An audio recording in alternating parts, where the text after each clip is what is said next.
ముందు చూసేటానికి ఆడి వెళ్ళ పోషమ్మ ఉన్నది. అయ్యో అప్పుడు కనుక నేను ఏమంటాను కూడా నైనా ఆ పోషమ్మ గడ్డ మధ్య ఏనాడు కనుకనే పోషమ్మను మళ్ళీ కూడానైనా మళ్ళీ గడ్డం పక్క దొరుకుతావా దొరకవాను? ఎందుకు దొరకవు? అరే మనకి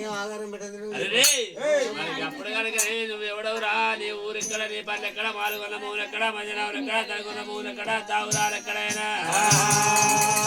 మరి ఎందుకు అంటారు కనుకనేవి కానాడు కూడానైనా నీ అయ్య నౌకరున్నదా, నీ అవ్వ నౌకరున్నదా, నీ తాత నౌకరున్నదా దొరకనని మరి అప్పుడు కనుక నేను అంటాను కాదండి పోజవ్వా.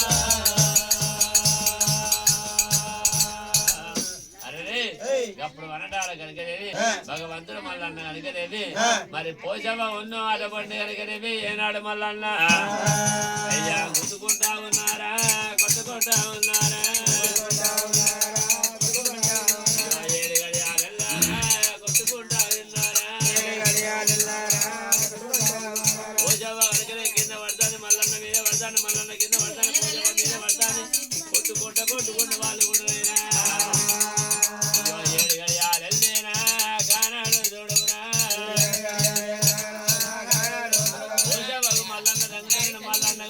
దక్కుతలేదు ఏనాడు కూడానైనా.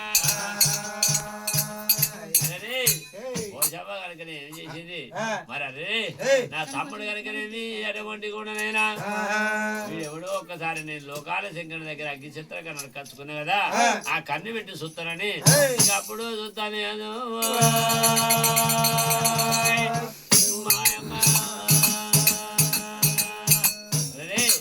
కన్ను పెట్టి చూసేటాలకు మరి గడ్డబండి కనుకనేమి ఏమో పడుతున్నాడు ఆయన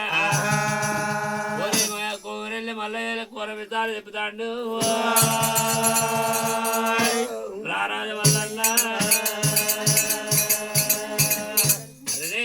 మరి అటువంటి భగవంతుడు మల్లన్న మరి ఏం చేసిండయ్యా గానాడు కనుకనేది ఏనాడు మల్ల మీద పోతా అంటే మరి అక్క ముచ్చాల పోషమ్మ చూసింది నా ఏమి రోజు తమ్ముడారా నా తమ్ముడా